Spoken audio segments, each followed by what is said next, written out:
Alright, so spoiler warning for Across the Spider-Verse in this video essay. In this video, I go into quite a bit about the themes of the movie and what it's all about. And given that, if you have not seen Across the Spider-Verse, I do reveal enough to where you can piece together the narrative reveals of this movie and such. So if you have not seen Across the Spider-Verse yet and want to remain unspoiled, you should probably skip this video for now and go watch the movie, because the film is pretty damn awesome. And for that, this video will be here for you when you are ready, I promise. Across the Spider-Verse is a great front half of a story. As many of y'all know, this new Spider-Man animated film is both a sequel to 2018's excellent Into the Spider-Verse and acts as the first part of a two-part story that will eventually conclude in Beyond the Spider-Verse next year, meaning that Across the Spider-Verse is only half of the story. And as a critic, and I use that term very loosely, that leaves me in a bit of a bind, and not necessarily the fun kind. After all, Across the Spider-Verse feels incomplete, like a dog without a bone, or a crypto company going more than 5 minutes without committing a financial crime. We just don't see the whole picture with this story. After all, within the last 10 minutes of the movie, Across the Spider-Verse introduces cliffhanger after cliffhanger as if it were the last episode of a season on an HBO show, but times 1,000. Because if anything, Across the Spider-Verse has all this big narrative momentum, but its story is essentially cut in half and has a to be continued at the end. It's basically kind of like a 2-act movie where the third act is basically removed, and that aforementioned third act will be made into a full film, that one eventually being next year's Beyond the Spider-Verse. And for that, Across the Spider-Verse just is not a complete story. And yes, I know that I'm sounding a bit negative here. After all, being an incomplete film is normally a big problem. Hell, in many cases, especially roughly 10 years ago, breaking a concluding installment to a narrative into 2 films was a big and overall bad trend. Because when splitting one narrative into 2 movies, this allowed Hollywood to milk its franchisal cash cows for one additional film, which on the one hand made them a lot of money, but on the other, splitting a concluding arc into 2 movies often diluted the quality of a given story, and oftentimes the first part of these 2-parters suffered quite a lot. Whether we are talking about The Hunger Games, Harry Potter, or hell, even in an objectively bad series like Twilight, because honestly, its part 1 of Breaking Dawn is considered to be especially heinous, the stories themselves just did not justify 2 parts, which usually caused the part 1 of that story to feel really stretched out, very much lacking storytelling quality, and often feeling like they were in a narrative holding pattern waiting for the inevitable part 2. The contents of the part 1 just did not justify the story being split into 2 parts. But here is the thing. Across the Spider-Verse is the rare time where the story being a 2-parter is warranted, mostly because, despite being a part 1 of a 2-part story, Across the Spider-Verse is jam-packed with creative flourishes, deep themes, an inventive visual art style, or visual art styles rather, insightful commentary on comics, superheroes, animation, politics, and diversity, and has an abundance of heart. The film just has a lot of meat to it, even despite how its story is technically unfinished, because for lack of a better word, Across the Spider-Verse is amazing, even though it is incomplete. It still has a lot of merits, and I adore it. Across the Spider-Verse's positive quality starts with its story. The plot follows Miles Morales, a kid of Black and Hispanic background who became Spider-Man after the Peter Parker from his dimension died in the previous movie, Into the Spider-Verse. In that film, Miles helped return a slew of alternate dimension Spider-Men and girls back to their dimensions, stopped a plot that would have resulted in the destruction of New York City, fought numerous classic villains from Spider-Man's rogues gallery, including a female Dr. Octopus who may have gone 8 hands-on when it came to romanticizing Aunt May, and most importantly, to both the themes of Into the Spider-Verse and the topic of this video essay, Miles learned that even he was worthy of being Spider-Man, and that was a big narrative and thematic through-line that complemented the wholesome idea that anyone can be Spider-Man, and by extension a hero, regardless of social, racial, or cultural background, or even gender as well, because Spider-Gwen, right? And that was a big deal in terms of both having a great Spider-Man narrative and fantastic on-screen representation, 2 elements that were entirely complementary to one another, and honestly something that the newly released Across the Spider-Verse really expands upon in excellent ways. Like in Across the Spider-Verse, Miles has been Spider-Man for a few years, but when Spider-Gwen, i.e. the alternate universe Gwen Stacy, who was Spider-Woman, that was in the previous movie, and the person that became Miles' friend, and ultimately resulted in Miles developing a massive crush on, returns and reveals that she is working for a cross-dimensional Spider-Man organization, one that employs a near infinite amount of alternate dimension Spider-Men that are meant to maintain the stability of the multiverse. Miles wants in on this club of Spider-Man,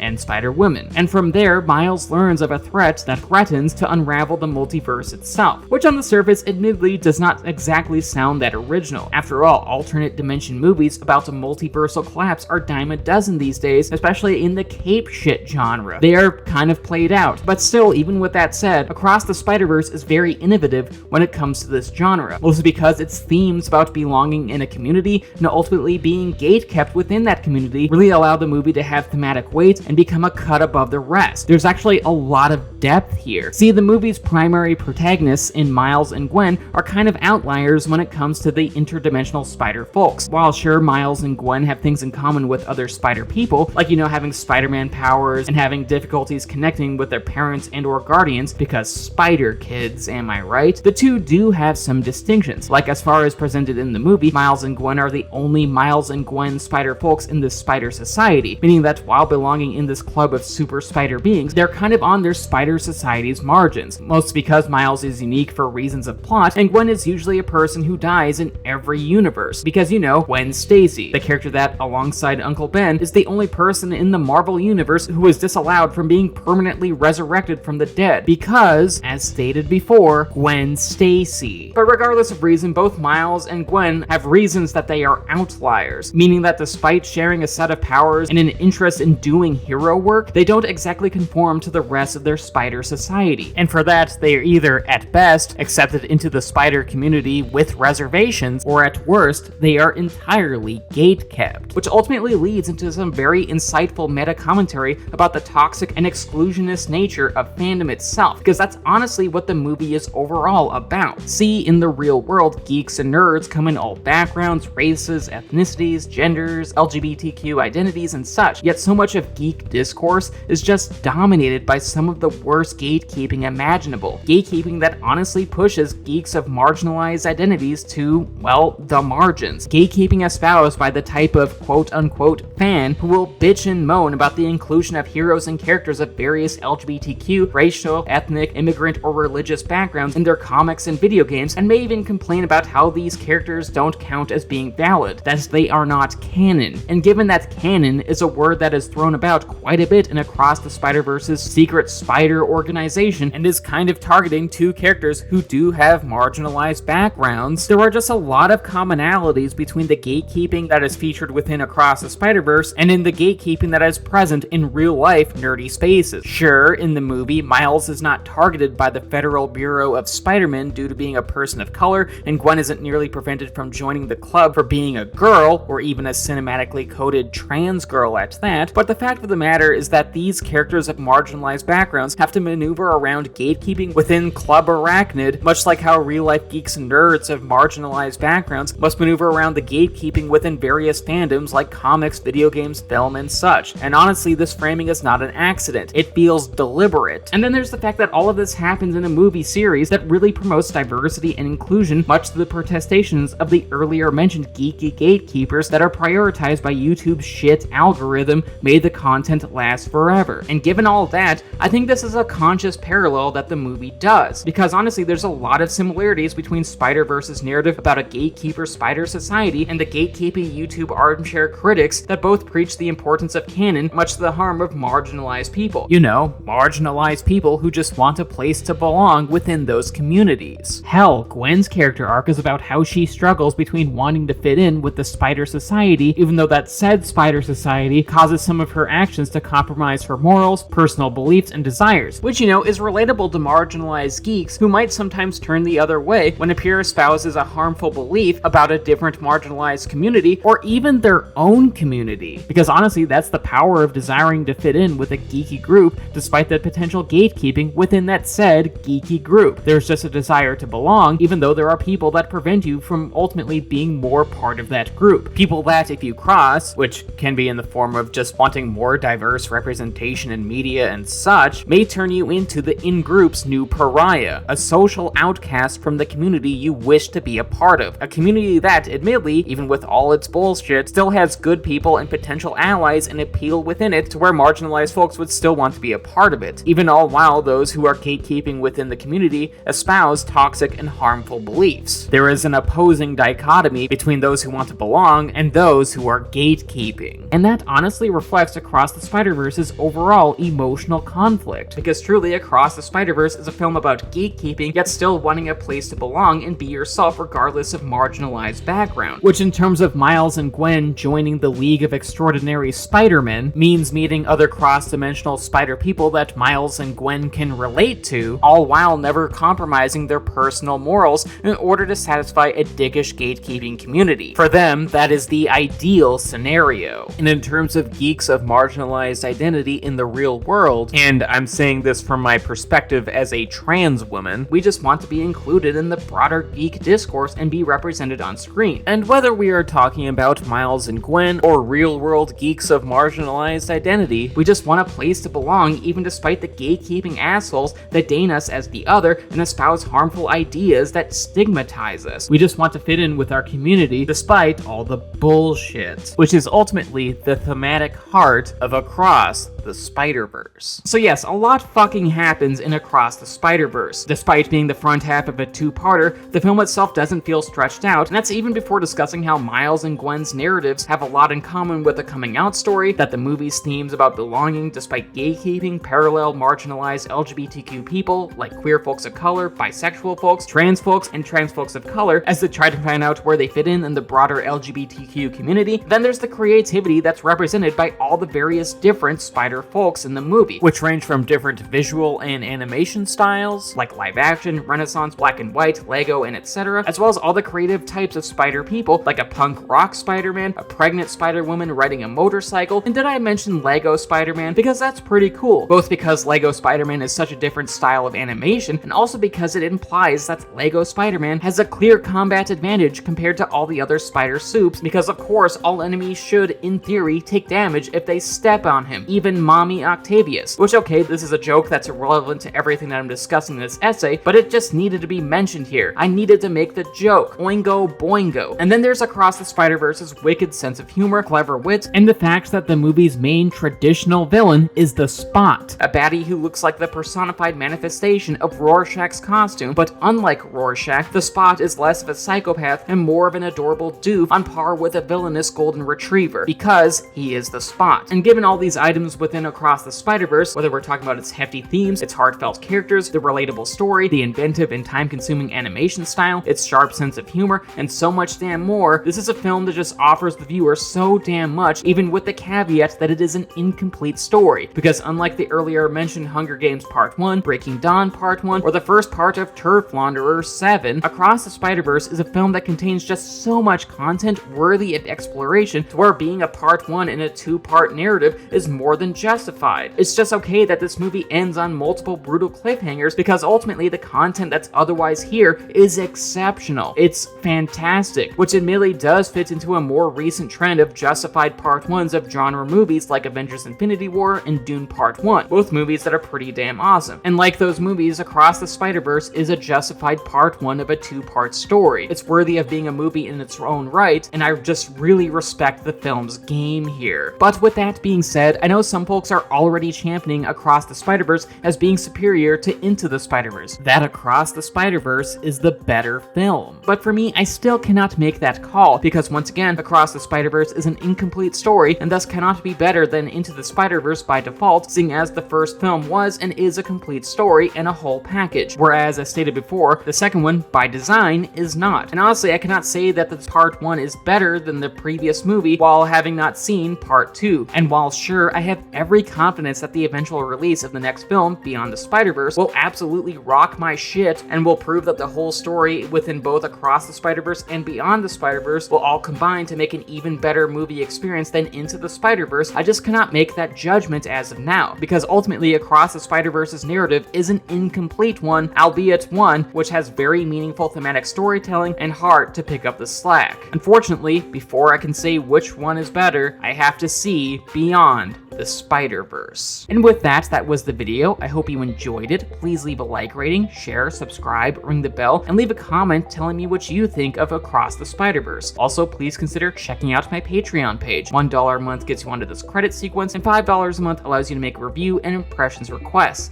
The link to my Patreon is in the description. And speaking of Patreon, I just want to thank my patrons, particularly my high tier ones in Samantha Devlin, Mom, and Morgan. Thank you so much for supporting what I do. Love y'all.